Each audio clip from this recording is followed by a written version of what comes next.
Well, hello there, deal makers, and welcome to the show where it's all about financial freedom with real estate. We got a super awesome guest, Jordan Harbinger of the Jordan Harbinger Show, huge podcaster. He's here on the show today. I cannot wait to share with you that conversation. First, though, a shout out to an iTunes reviewer, TJP New York City, wrote this in his review. This podcast has changed the way I look at real estate. Michael has great guests on who offer great insight into their respective businesses. Look forward to new episodes. Thanks for that. I appreciate that. Also want to do a shout out. It's all about a deal makers. Every time someone does a deal, we celebrate that person. And this week is Jonathan Graham. He did his first 153 unit deal in Sun Valley, Idaho, $4.9 million. His mentor was Andrew Kuhn. If you're some of our mentoring students, they tend to do larger deals out of the gate. There's nothing wrong with doing a smaller deal like a duplex or a 10 unit. You can do this without any experience or cash at all. And you can learn how to do that. If you do want to do a bigger deal right out of the gate, then check out our mentoring program. It allows you to scale your business faster and avoid some of the bigger mistakes. So check it out. It's themichaelblanc.com/mentor. You can schedule a call with us and you can see if mentoring is right for you. With that, let's bring on Garrett. Garrett Lynch, what's going on? What's going on, Michael? Hey, so I want to talk about building relationships with investors. One of the things that we've done very well, I think, on Nighthawk is building relationships with investors so that they not only invest again and again, but actually and start investing more. What are the things that we've done over the last year, you think, to do that?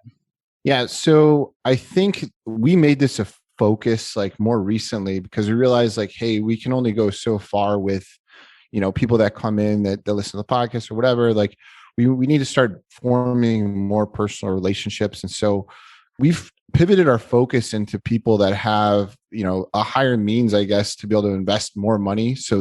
And that's just strategic, obviously. If we have, 1,000 investors and, we probably want to spend time with the people that are the most valuable to us on both sides. And there's really a relationship that can start there. I've started up front with people and I said, listen, we have a whole vetting process. Obviously, it was like who's who. And then when we get into that, if they have a certain, level of investment that they can make, then they're actually on my personal list. And I had the conversation I have with that person is, hey, we're looking for X amount of dollars. If you invest over that, then at this certain level, so I think it's like $250,000 or something, then you're going to talk to me directly. And that's kind of my threshold. If it's less than that, it doesn't really make sense for me to spend time with you because we have a lot of people at this lower level or whatever. And so instantly they're like, oh, well, yeah, I do want to talk to, the partner of the firm. And I think I should do that or could do that. And after that, an amazing relationship happens where you're constantly texting, keeping in touch with those people on everything you're doing. They become your friends. And that's really where you want to go, is to get to that level and just include them on your business. If you're on site, text them pictures. If something great is happening, let them know. If you're having a challenge, let them know. Just like a normal relationship you'd have with anyone. And those people will become your biggest champions in business and they'll invest more with you over and over again. Yeah, I think that the biggest thing is that you build relationships, and I think you're talking about the fact that we have at this point, thousands of investors. It's very difficult to call every one of them, so you do have to segment them a little bit. But if you don't have as many, you're doing the same thing that Garrett says. You're building relationships. Yes, you're having your conversation. You're sending them text messages when you're on site. You're saying, "Hey, how's it going?" Maybe you send them a gift every once in a while. All those things make a major difference. Most syndicators aren't willing to go to that kind of length, and so building relationships before you actually need something is actually a really important point. Actually, we talk about that with Jordan here in just a second. And so let's talk about Jordan. He actually started off being an American lawyer and he became an entrepreneur, and today is one of the biggest podcasters, on the planet. He has super awesome people on his show, and it's called the Jordan Harbinger Show. Currently holding in iTunes a top 100 consistently with $250,000 downloads per episode. He was a Wall Street attorney. He's an interesting guy. He speaks like 5 languages, spent several years abroad in Europe and the developing world, including South America. He's even been through war zones and been kidnapped twice. So it's an interesting guy. Really enjoy this interview now with Jordan Harbinger. Here we go. You're listening to the Financial Freedom with Real Estate Investing podcast, hosted by Garrett Lynch and Michael Blanc, where we talk all about how you can achieve financial independence through apartment building investing. Whether you're just starting out or you want to scale your syndication business, this is the show for you. Jordan Harbinger, welcome to the show. Yeah, thanks for having me on, guys.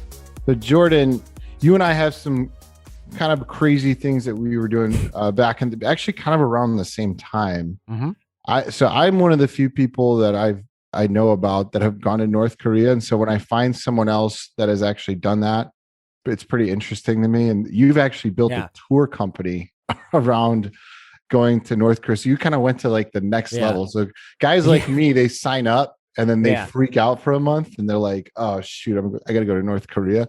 You're like, shoot, I got to take like 20 people. I'm going to make some money on this. Exactly. Thing. Yeah. Like, how do I turn this into a business that's unnecessarily complicated to run? Yeah. How do I get on the wrong side of the U.S. Department of Treasury? That was the part I didn't think about. Yeah, that was funny because, of course, like every sort of business owner is always like, oh, I got to figure out the angles here, and it's like, just go on a freaking vacation, man. Calm down. But I used to own howtogotonorthkorea.com, which surprisingly was not taken. I bought that, didn't have to buy it from a broker or anything. Can you believe it? So I bought that, and of course, it it showed up first in Google. So we basically just did a bunch of arbitrage where we'd do lead gen, and then we would say, "Oh yeah, you should go with this company and this company," and then they would pay us for the lead if they closed, and it worked really well. It was just kind of like really easy money. It didn't. I would like to say it ran itself, but the problem with a lot of tour companies is, especially to exotic places like that, is they're run by really good people. Like I love the people that have done tours to North Korea with us, but a lot of them are like, you know this, a lot of people who run what could be a really successful business because there's almost no competition and they do the thing that they do really well. They're not good at marketing. They're not good at sales. They're not good at like running leads through their pipeline and stuff like that. Like, what do you call it? Like nurture sequences types. They just don't have it. They don't really care to learn it. So it was a lot of work, but most of the work was educating the actual vendor. Like, you should have a salesperson that calls people back within a week of them saying they're interested in this, because you're literally letting hot leads with a credit card in their hand be like, oh, I guess they're out of business. You know, it's like that stuff like that was infinitely frustrating. And then, as you know, one of the tour companies, which was sort of like negligent, which was grossly negligent, ended up sort of contributing to the death of Otto Warmbier. And then it was like, okay, this is it. And that's the one I went on, by the way. Right. I actually had this exact same tour guide. So, this kind of leads back to is, I don't know, I feel like you and I definitely have this in Michael as well, but there's certain type of like fearlessness and curiosity. I don't even know how to describe it, that comes with being able to do things like this. And obviously there's advantages and disadvantages to having that kind of mentality. Do you think having this kind of mentality has more advantages or disadvantages, and why?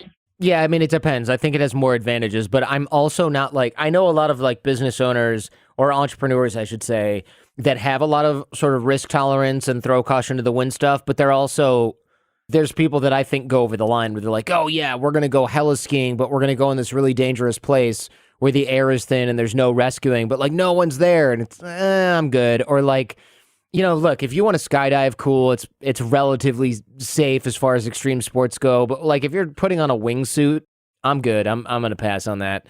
There's a lot of adrenaline junkies like that. And it was funny because when I was going to North Korea, a guy I know that I think is kind of a knucklehead and has the equation backwards. He's also a business owner and entrepreneur. And he's like, why don't you just race motorcycles? North Korea is dangerous. And of course, now that guy's been in like serious motorcycle accidents. And I'm like, traveling to a country is not as dangerous as riding a motorcycle at 150 miles an hour on a track, dummy. But, there's people that do things, in my opinion, they're a little bit too risk averse.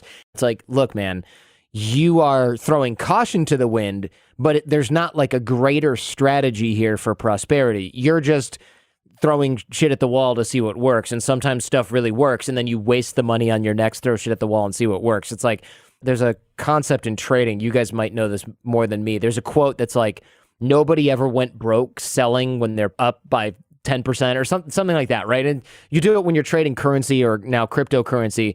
If you want to be in the game for a while, trade when you're up by double-digit percent. Don't wait for 32x for each one because most of them go to zero. So a lot of these entrepreneurs who have this non-risk averse, like risk-tolerant mindset, they will constantly win, lose, win, lose, win, lose, win, lose. And it's like, well, where are you getting off the train? You know, the merry-go-round eventually stops and you either can't make the money back, you wise up and you keep the money, which, you know, no.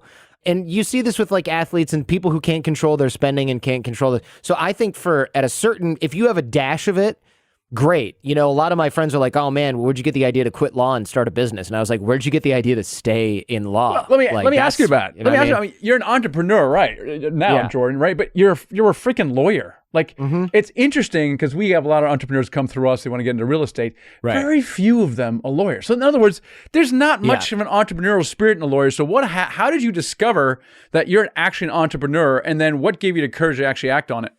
So I was never really a fit for law school, I would say. I mean, not law school. Law school was pretty cool, actually. But for being a lawyer, I could have, if I stayed a lawyer, there are plenty of lawyer entrepreneurs. You see them on TV all the time. They either have those ads or they're like running for an office somewhere or they are in control of their own law firm, whatever it is. There's plenty of business owning and entrepreneurial lawyers. For me, I just wasn't really ever interested in it. I was mostly interested in I didn't know what I wanted to do, but I knew that getting an undergrad degree wasn't probably going to get me a job. And so then I started working on Wall Street, and then I started getting really into like dating and relationship stuff. And then when I was on Wall Street, I had my Sirius XM radio show, and I'd already started my podcast in my friend's basement during law school, just as sort of like a fun hobby. And when I was on Sirius XM radio, I was like, well, wait a minute. If I'm on a nationally syndicated radio show that I run after like a year of podcasting, I obviously can do this. You know, I'm obviously good enough to run a show.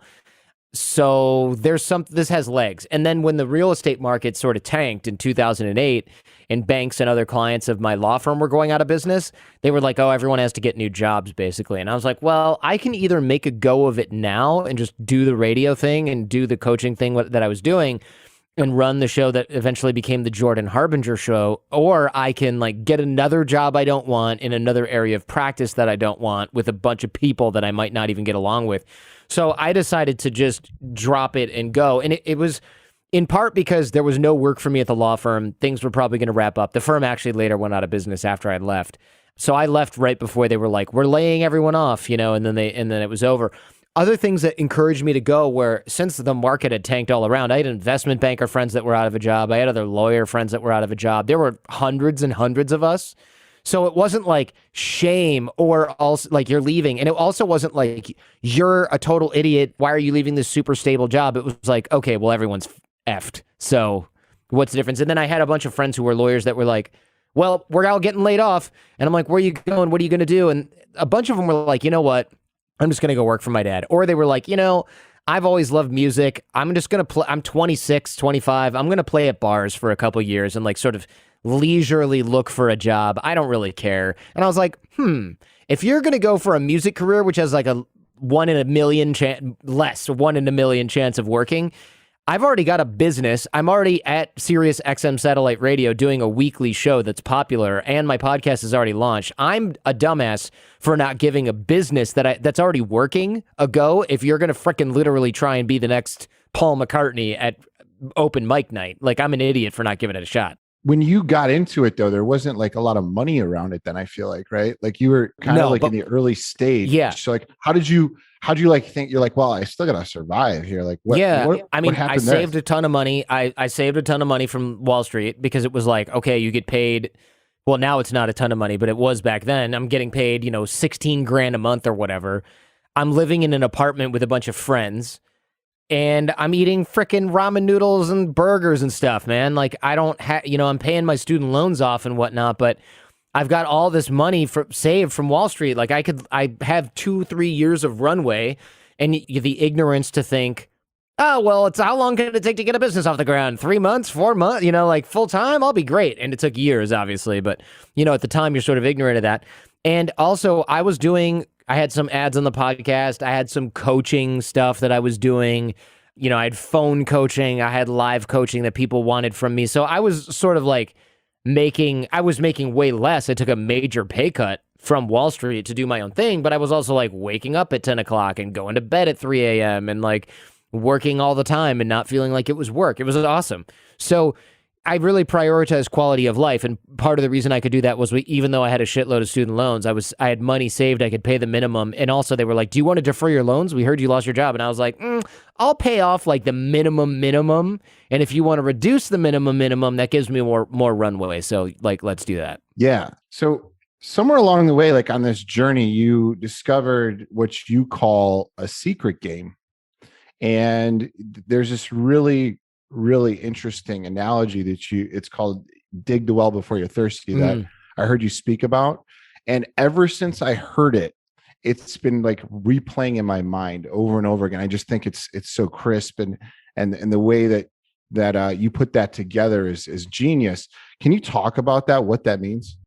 Yeah, so dig the well before you're thirsty is sort of this metaphor for building relationships before you need them. I didn't make up that phrase. I think it's a book title from like the 90s from some sales guy.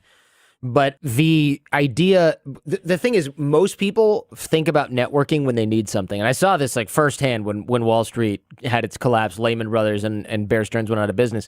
And people were like, oh my God, I got to call people and try and get another job. And I was like, oh, you're totally screwed. You know, and they're like, why aren't you worried? And I'm like, I'm already at SiriusXM. I've got my side hustle. I've got a bunch of people that I can work with or for. Like, I'm good.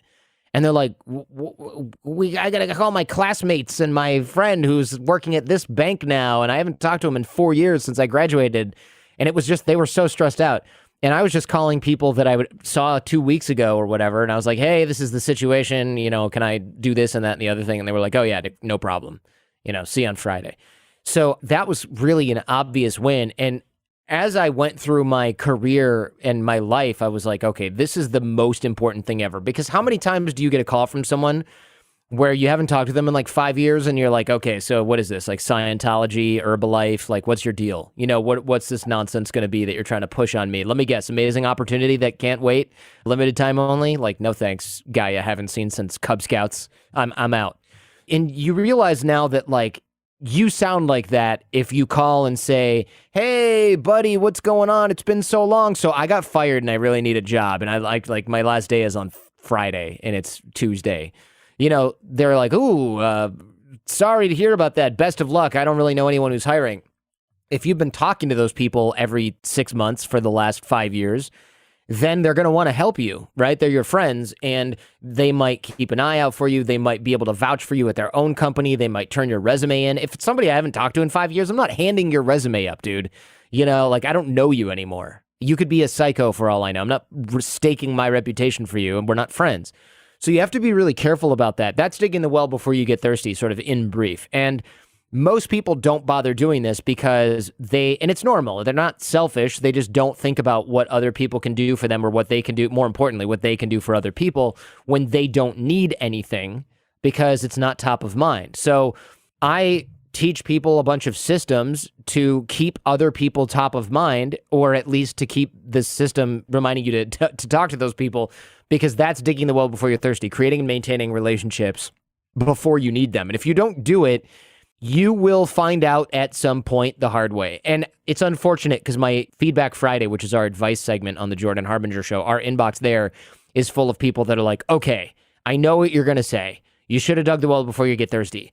But now I really need this, and I got fired, and I lost this, and I need help. What do I do? What's the emergency plan? And I go, the emergency plan, plan B, is plan A, only you're desperate now.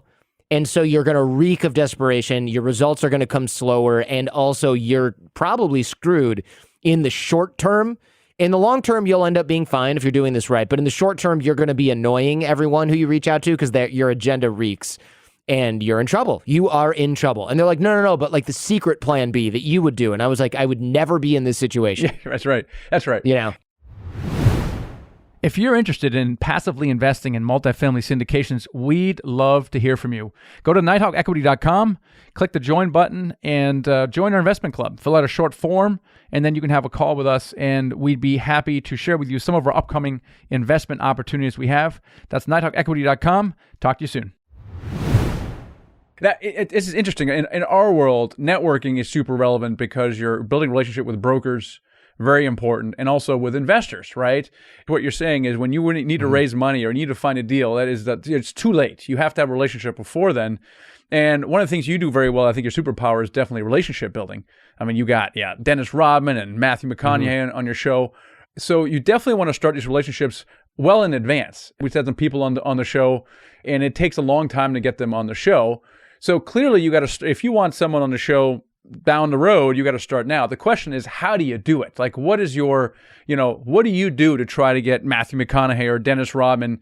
And think back maybe to the earlier days, when you didn't have 250,000 downloads per episode, right? You're like, because now you're making up for it with hustle, right? Somehow. Well, so obviously you started earlier, but what was it? Why did that make you different than the other podcaster? Yeah, I mean, part of it is just being in the game for a long time. I think there's a stat somewhere, I don't know where exactly it is, but it's something like almost all podcasters quit before episode 13 or 9 or whatever the number is. And it's like, I'm in over 1,000 right now, if you count all my previous show and my current show, the Jordan Harbinger show. So like, you're quitting after episode 13.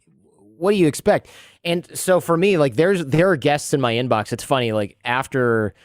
I won't jinx it because every time I announce a big guest, they're always like, can we reschedule for February of next year? And I'm like, oh, now I look like a dipshit. Like I've had Kobe on and I've had all these really well-known people on the show, and people will go, oh my God, how did that happen? It's so lucky, this, that. And I'm like, try for 2 years. And eventually they're like, okay, this guy's been politely persistent for literally years.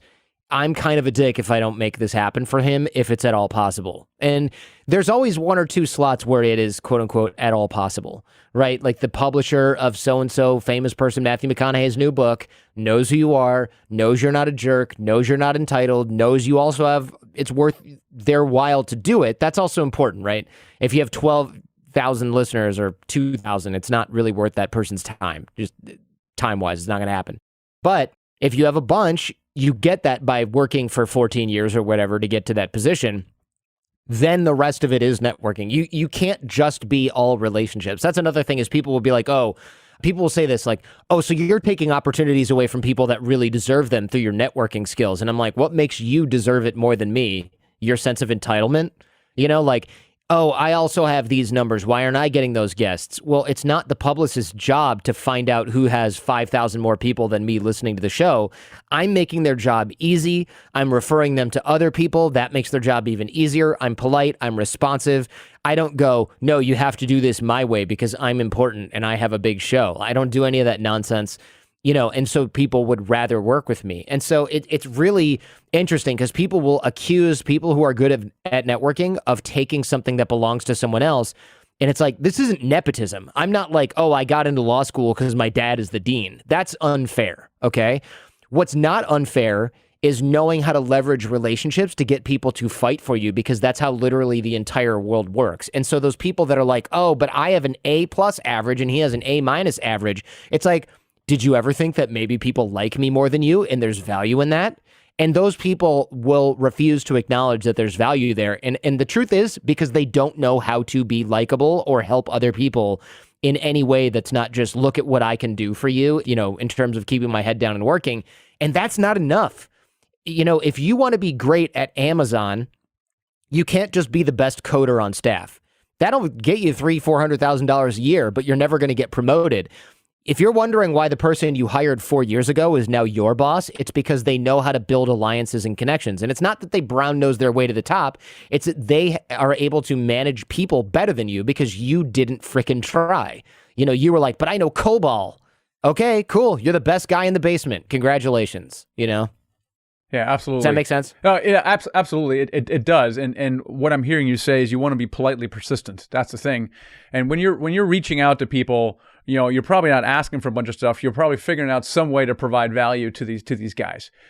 That's the key, right? So politely persistent. So how do you do it with people like, Dennis and Kobe, like, they really don't need anything, really? How do you provide value to a person like that? I mean, we have investors. Well, okay, good point. We have investors who are worth $30 million, and you're like, well, what can I possibly do for you? And you got to look for an angle. Like, what isn't, like, how do you find that angle? So to my earlier point, being politely persistent is not just reaching out when you need something. You should be using CRM and systems to make sure that you're checking in every 3 months, 6 months, whatever. I use Superhuman for email, and it's like, boomerang this in 3 months if no reply. Or if they're like, oh, check back again in July, I'm like, great, July 2, bounce this back into my inbox. Don't be emailing them every week. Don't be like, hi, just wanted to see how your Thursday is going. Like, none of that nonsense. You're just wasting their time. Just politely persistent with systems. You're not going to remember everybody you need to reach out to. The other thing is, to answer your current question here, is everybody, there's people I know that have like tons of, all right. Mark Cuban, billionaire, has tons of people coming at him all the time. What does he want more? Opportunities. He's never going to go, oh, how dare you introduce me to this successful company that's taking on investment right now. But he has $1 billion, Jordan. He doesn't need anything. That's nonsense. Complete nonsense. Oh, Kobe doesn't need anything. Okay, bad example. But like a super A-list celebrity, they don't need anything. Are you sure? They have a book and they're promoting it. Why are they reaching out to me if they don't need anything? Are you sure they don't need to know which other outlets sell books well and are going to do a good job? The publicist is probably sitting there with a list of 6,000 podcasts. She doesn't really know where to start. Her friend told me about me. And I go, where else you should get them? This guy, this guy, this guy, and this guy. Don't mail info@thejordanharbingershow.com. Email this guy, Jordan, that I know. And I'm introducing them to the hosts and the assistant and the show booker. And she's like, oh, great. Now I'm not going into the customer service inbox for this person, yada, yada, yada. And I'm sending them a list of who'd be good. And people are like, you're sending them a list of your competitors? You're crazy. Well, maybe, but I'm making their job a lot easier. And they're not going to go, oh, thanks, Jordan. By the way, now I'm going to screw you and not book this person on your show. I'm only going to use your contacts. That has never happened. I suppose it could happen at some point, but it's very unlikely. And a publicist is very unlikely to do that because their whole job is also relationships. So there's also some horse trading that comes with that. Like if you're going to book Dwayne Wade on my show, you're probably going to bring me some first-time author that's going to be a good fit too, but isn't famous. And I'm going to be like, okay, let me read your pitch instead of just going, not a celebrity, delete, right? So there is some horse trading or give and take, but everybody needs something. I don't care who they are. Like Barack Obama frickin' had a book release and he hired a publicist. Why? If he's so minted and he doesn't need anything, why did he hire a publicist? And why does he have a publisher that's working with him on this? And why does he have a social media manager? Like everybody needs something. You just have to assess what that is in the time. And you're not dealing with them directly. You're dealing with the person who's under them that makes $50,000 a year in Manhattan. They need a lot, right? They're starting their career. They probably have 3 years, 5 years of experience. These are people that need a lot. And you take the relationship to the point where that person is like, I love working with you. You're really easy to work with. And you're good for things out kind of offline, so to speak, right?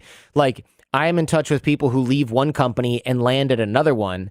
And they're like, oh, I'm so surprised you reached out to me. And I'm like, oh, why? We did great when I was buying ads from you at this place. And they're like, oh, well, now I'm on the sell side and I represent clients. And I go, oh, let me know if you have any clients that might want to buy ads on the Jordan Harbinger show. And she's like, oh, well, actually I do. So now I'm making money because I reached out to somebody who I used to buy from who's now selling. Well, they always need something. And it's not hard to assess people's needs. The reason most people are bad at this is because they have their heads so far up their ass about what they want for themselves. They're not even thinking about what other people could possibly want. It's not that it's hard to decode. It's that they're dedicating absolutely zero brain power towards that. Zero. So it's what if I hear you correctly, it's kind of a limiting belief to even think that way, to say, oh, this person could never need anything from me. Yeah. What could I possibly do for them? Mm-hmm. And so I actually kind of, wrap this into something else that's actually near and dear to my heart is you built this whole first business. You got through the attorney thing, you started up, you launched this whole thing. And then at some point in your career, when you got super seasoned and you're like, man, I'm on this rocket ship forward, it broke apart. And this happened to me as well. I had, a big breakup in the middle of my career, which I thought was on a rocket ship. And so how did you restart in that? And I'm sure a lot of this ties into some of the stuff we just talked to in your network and some of that stuff, but what gave you that strength and how did you kind of find your way back to the ship?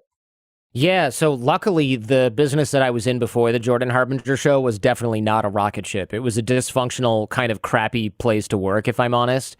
And there was a lot of internal strife. And I was had been for years been working on the same networking stuff that I'm talking about now, digging the well before I was thirsty, so to speak. Not thinking I would ever be thirsty, but thinking, okay, eventually we'll make enough money, where my business partners will be satisfied. They can stop wasting it. We can start taking on the initiatives that other people are telling us we need to be doing, et cetera, et cetera. And so we started to get slowly and painfully in that direction. And then there was a series of other events where I just realized, okay, every time we have a success, one of the guys in particular was sort of hell-bent on taking us 2 steps back for every step forward. And it started to become really clear to me and to others that I'd consulted about this, that who are sort of like psychologists and experts in business, coaches and things like that. They were like, oh, this is actually just a person sabotaging themselves.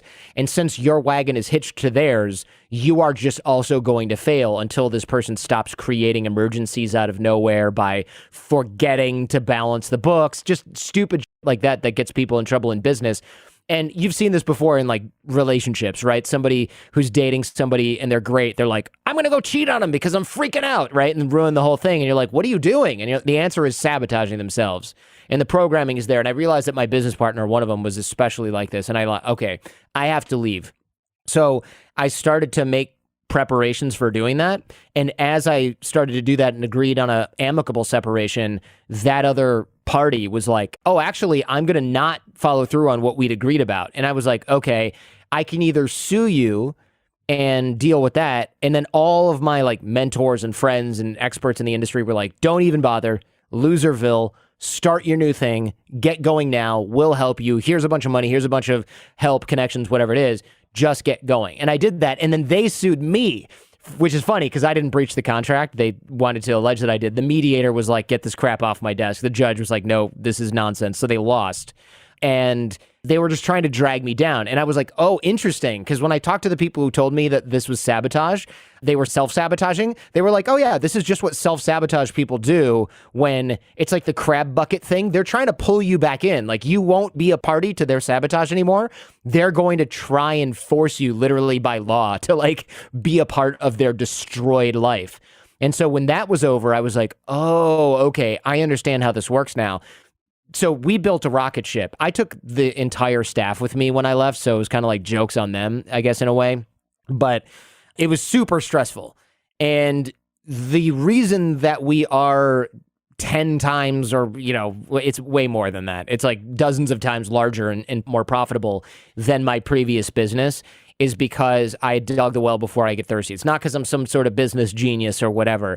It's because I took the team because I had great relationships. I took the advertisers away from the other company because I had good relationships. I took the network that supplied our guests and studios and ads and sales to all that. So I took that with me because I had the relationships. I took the sales team because I had the relationships. So it was really, they didn't expect that. They thought, oh, well, we'll just keep paying those people. And I was like, keep taking your paycheck, but come work for me. I can't afford to pay you. And I will make you whole on the back end. So what was funny is I had my whole team working for this other company, still getting paid. And I was like, work for me in the other half of the day because they're contractors, and then I'll pay you when I am able. And they were like, great. So I ended up taking everybody that I needed, all the resources that I needed, all the relationships that I needed, I'd been making for years. So digging the well before you're thirsty is the best insurance policy that money could never buy, right? You can't. If someone was like, I'll give you $2 million of startup capital, but you can't have any of your previous relationships, I'd be like, no way. Even if they were like 5 million, it was just, my network was more valuable because instead of starting off and taking 5 years to ramp up and then another 6, because I ran the previous business for 11 years, we were more profitable than the previous business inside the first year, which I didn't expect, honestly. I didn't even see that coming. So when I went through this similar process, I came out of that with like this like immense chip on my shoulder, and I still kind of had this like, I don't know, it was like it burned at me for a while, right? And then eventually I came out of that, and I don't even think about that anymore. Did you go through a similar process where you came out like just firing hard, and then it was, and then now you're kind of like, oh, those guys are doing small stuff compared to me. It's kind of a joke now, and like the amount of worrying and stress that I had is almost like it's silly in retrospect. Exactly. And you're just like, I can't believe I even like was thinking this way back then. Exactly. Yeah. Like what's the deal? But yeah, I was pissed because I had done the majority of the work on this particular business, and I'd done so much for it, and then we negotiated an amicable split, and then they reneged on it, and then they sued me, and I was like, this isn't fair. But then it was like, really the best revenge is to live well. And now it's hilarious because it's like, it really is sort of silly to even compare. I mean, we're something like 30 times more profitable or more than the previous, it's ridiculous. It's like now it's like being mad at a toddler. Yeah, I can't even believe it. It's like being the Cheesecake Factory and you're pissed off that some like mom and pop opened a food truck down the street from one of your 300 locations. Like who cares, right? Like it's not going to affect you. There's nothing there. I think because it was so personal, that was part of it. And even now, like there's like, oh yeah, so-and-so's saying negative things about you. And I'm like, of course this person is like trying to get in and weasel in because all this person has is like the ability or the desire to stay included in my life in these really sort of like lame ways. Like notice I'm not mentioning their name unless I'm asked about it. I never really think about it at all. I do get asked about it a lot, so there's that. But it doesn't have the same I used to be like, yeah, and you know what, and screw them. And now I'm like, oh yeah, it's a bummer like the way it turned out story. For them. Yeah, yeah, it's like a part of your story now that you like laugh at. You're like, yeah, that's why I'm here. Actually, for me, it was like one of the best things that ever happened. Obviously, of right? Course. You're like, always. Thank God that happened. And it sucked so bad at the time. But there's so many lessons that I learned in that, like coming away from that, and like even how I was maybe deficient in that partnership, possibly. I'm curious, like, what were some like the major things that you took away that you're doing now that you maybe weren't doing before because of that event? I'm not, well, I guess this is part of not having any business partners other than my now wife, but I'm not checking with anyone to see if it's going to hurt their feelings if I make a decision, but no healthy business has that, by the way, right? No, right. I spend an inordinate amount of time being like, okay, so here's a marketing plan that I came together with a really knowledgeable person. How much is so-and-so's ego going to be affected by this if it succeeds? And then are they going to then shut it down in the middle? Or do I have to like include them and make them look good? Because if I do, then I need to change this and that and the other thing. And it was exhausting. And we spent like more than half of, me and the marketing team spent like, and the sales team literally spent like half or more than half of the time being like, how do we manage this person's ego so that they don't screw up the entire thing and shut down our entire operation? And even then it was kind of like 50-50 crapshoot to see if we do that. So the amount of mental or emotional labor is so much less. The other thing that I'm doing now, like from a practical standpoint, is I'm making sure that I have a really good gut check of who I work with. And like, I'm not saying like use your intuition. I mean, test people out, make sure that you know that you grow and people grow at different rates. So like if a contractor's been with me for 5 years, that's great. I'm loyal to them, they're loyal to me, but also you can't have your blinders on and be like, this person's going to be here forever. Why are they only working this way? Why did this project not work out? Why is this sort of sloppily done? And we've had to sort of we've outgrown some of the folks over the years, and we've had other people outgrow us where they're like, hey, I can't work for the same amount anymore. I have other clients. And I'm like, go with my blessing. And if you ever need anything, we'll be here, but please take more money. Train your replacement, but like take more money. Don't feel like you have to stay with us out of loyalty. And that's worked out really, really well. Like let people grow at different rates and don't take it personally if they do. So that's a huge one. Also doubling down on my networking. Like before it was, oh yeah, dig the well before you get thirsty and like be cool. Now it's like every week my CRM is on point. Every week I'm hitting X number of people up. Every day I'm doing this drill. Every day I'm doing that drill. All the stuff from the 6-minute networking course that hopefully we can just it's free. We can maybe plug at the end here. But all that stuff, I'm like religious about it because I realize, yes, I'm really busy, which is the excuse everyone has for not networking. I'm in the middle of this crazy project. It's like, do it in 5 minutes a day. Be religious about it like you are with your meditation or like you're showering. Like that's something you just gotta do it. Doesn't matter if you don't have time. You just figure out when to do it, you do it. Because digging the well before you're thirsty, nobody thinks they're going to be thirsty. I get emails every day. Right. I don't need this. I'm a teacher. Really? You don't think you're going to ever need to find another job? Like, how strong is that union, in your opinion, that you're never going to need to find another job? Maybe you won't get fired, but what happens when you get sick of teaching in this area and you move? What happens if you get married and you got to move to a different state? You have no connections. What are you going to do? Submit your resume to monster.com? That's the front door with a huge line around the block. You want to be able to call and walk through the kitchen, to use sort of the old metaphor. 80 to 90% of people get their jobs through their network. and those resume sites and applying and all this, that is the sucker's play. If you're doing that, it's because you did not dig the well before you got thirsty and you've done everything wrong. It's like waiting in line at the bar, right? Like 100%. Guys, yeah. I look at those guys and I'm like, wow, how do you sit in a line for like 2 hours to get in this bar and I can just walk right in? Like, it's funny. It's funny. This is a perfect example, right? So people go, oh, well, it's Friday night. It's really busy. And I'm like, well, I came here on Tuesday and I talked with the doorman and the bouncer. So I'm going to cut in front of all y'all and be like, yo, what's up, Tim? It looks like a long line. And it's like, no, you go ahead, man. Thank you. Cool. Well, so now I invested a couple hours on a random Tuesday, or a couple of minutes on a Tuesday, walking in here, grabbing a quick one, saying hi to everybody and walking out. Now you're out here for 2.5 hours in the cold on a Friday. I'm ROI positive, right? I never understood that. I just can't. Man, Jordan, it's been such a pleasure to have you on the show.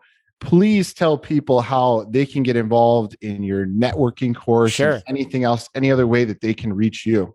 Yeah, so the Jordan Harbinger Show is my podcast. I have on amazing guests. I'd love it if people would check it out. I don't have anything for sale, including my networking course. It's free. There's no upsells, at least not yet, and I don't think there ever will be, but don't hold me to that. It's jordanharbinger.com/course. The podcast is the Jordan Harbinger Show. The reason people go, why don't you have anything for sale? It's like, look, the more people that know this networking stuff, the better, because it reprograms your brain to do this right. And it also makes people kind of nicer, because they know that they're not an island and that they might need someone for something that they can't foresee. So I feel like this is like a gift. To toot my own horn, it's like a gift to the world. If you get people treating each other better and helping each other more, it's like, all right, this is where we need to be. None of this like I got mine F you nonsense that we're seeing a lot today. It's my punch against that. It's amazing. So guys, check it out. Jordan Harbinger. Check out his networking course. We're so excited to have you, Jordan. Thanks so much. Thanks for making the time, man. It's really been a pleasure. Yeah, this is fun, guys. Thank you so much. Anytime. So my biggest takeaway is that, man, you got to dig the well before you need it. And we talked about a little bit in the intro, but it became so clear, right? If you want to raise money, if you need money now, then don't start building relationships now and ask people for money when you don't have a relationship, right? Have that relationship first, and sometimes that takes some time, but you got to invest the time now if maybe somewhere down the road you want something. Yeah, and just like Jordan mentioned, you can't just go and approach people and ask them for something in return at the first time you meet. This is something that gets built over time. And I think people get confused sometimes about which one do I do first? Do I find the deal first and then the money will come because I have such a great deal? Or do I go after the money first and then finally a deal comes? And the latter is actually going to work better for you, because people need to trust you. They need to understand you. You have to have that relationship built in advance before they're going to put their money with you. Doesn't matter how good the deal is. They don't even know if it's a good deal because they don't even know who you are. So I think that that's such a big part of what we do, definitely in the real estate world and just in life. Getting out of that, well, I got to send my resume, and more like, hey, I have a warm lead into, a business opportunity or whatever it is.